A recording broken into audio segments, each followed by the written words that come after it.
Hey guys, welcome to week 13 of the F.I.R.E Fund Friday series.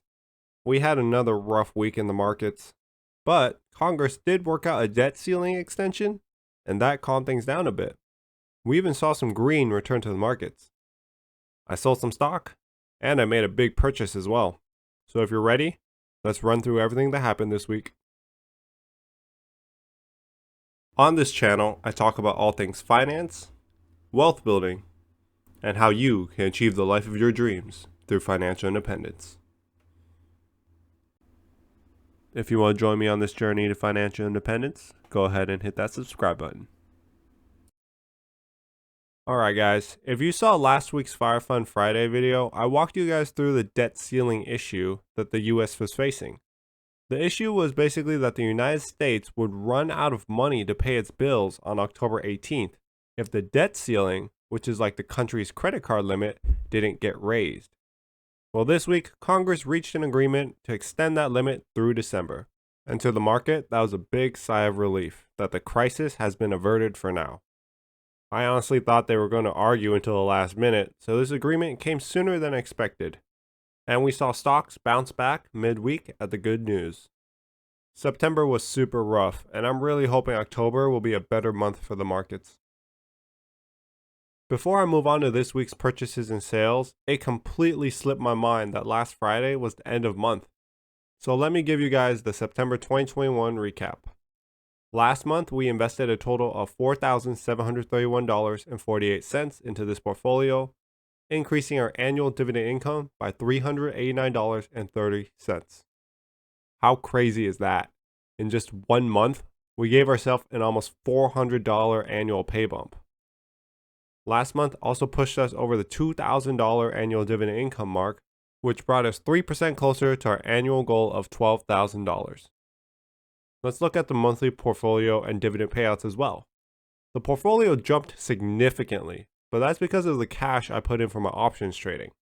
At the end of September, my portfolio, minus the cash, was closer to $62,000.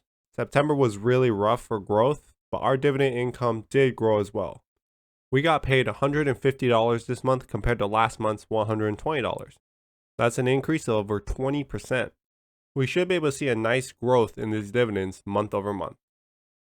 We take small steps towards our goals every single week, but if we zoom out, we can see that we're making big strides towards our end goal.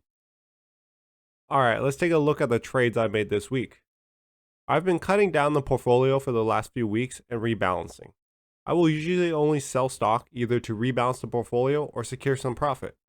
This week was mostly rebalancing, moving money from unproductive stocks to better investments, and I sold off 3 companies. First, I sold off 1 share of IBM for a $19.08 profit. I've owned this stock for 3 years now, and it does pay a nice dividend, but for the cost, the money will be better spent somewhere else. Next, I sold 7 shares of Activision Blizzard for $77.47 per share for a $40.53 profit. I've also owned this stock for several years, and the company has been under fire recently, so it's about time for me to exit this position. Lastly, I sold 6 shares of NEO at $35.87 for a total profit of $58.32. I bought NEO about a year ago because I bought into the hype, basically. This stock pays no dividends, so it's just taking up space in the portfolio for me.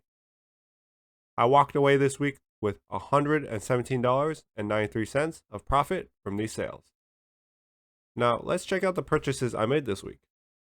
I actually took a lot of cash that I had stockpiled and threw it into the market.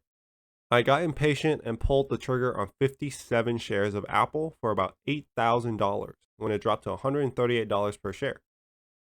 I did this because I already owned 43 shares and I needed 100 shares to start selling options contracts. I'm basically using the 100 shares to generate some income. If Apple breaks $147 by the end of the month, my 100 shares will be sold and I will make a nice profit. Then I'll have about $15,000 to play with. Between my Apple shares and AMC contracts, I have about $22,000 of cash in this account that I'm using to sell options with. If that all sounded confusing, don't worry. I'll leave a link to my beginner options series in the description below. Some of you have commented that you want some more options trading videos, so don't worry, I'll be releasing some of those within the next few weeks. I am not including the Apple stock into my dividend income calculation because I don't know if these shares will get sold by the end of the month. Besides that large transaction, my weekly purchases were pretty normal. I burned most of my cash on the Apple shares, so I didn't buy the dip as much as I normally would have. I started off with the usual 4 shares of SPYG. The stock dropped into the $63 range this week, and I would usually buy an extra few shares because of this. The stock has already returned to the $65 level as well. The 4 shares I picked up brings the total in the portfolio up to 39 and increases our annual dividend income by $1.77. Below that, we have NUSI. This stock did really well during the drop and barely moved. This covered call ETF has built-in downside protection, so it can only drop so much per month. I picked up 8 shares in the low $27 range, and those 8 shares generate $16.27 in annual dividend income. Next, we have RYLD. This is my favorite among the covered call ETFs on the list due to its incredible dividend yield. And I wish I picked up more last week because this week it was pretty stable around the $25 range. RYLD is considered on sale if it breaks into the mid to low $24 range. I picked up 6 shares this week, bringing the total shares to 64 in the portfolio, and those 6 shares generates an incredible $17.42 of annual dividend income. The last covered call ETF on this list is QYLD. This stock went heavily on sale when it dove into the mid $21 range, and I bought a good number of shares when I saw it dive, but I probably could have picked up more. The 11 shares I bought brings the total up to 42 shares in the portfolio and generates a whopping $28.55 of annual dividend income from just those 11 shares. Lastly, we have Horizon Technologies. This stock was in the low $16 range most of the week, but has already begun rising back up to a $17 support area. I picked up 9 shares while it was down, bringing the total to 160 shares in the portfolio. I'm probably going to buy my last 10 shares for this company this month and round out the position at 170 shares. The 9 shares provides $10.07 of annual dividend income. This month has provided a unique opportunity. I've been saying for the last few weeks that we need to hold some cash to make the most of opportunities when they arise. And this week, I decided to enter my position with Apple. I spent a total of $8,992.18 on stock, with only $1,000 of it being for my normal dividend investing. This week's dividend stock investments increased our annual dividend income by $74.08, bringing our annual dividend income to $2,123.02, a 3.62% growth over last week. This was a very unique type of week. It's not every week we dump almost $9,000 into stocks.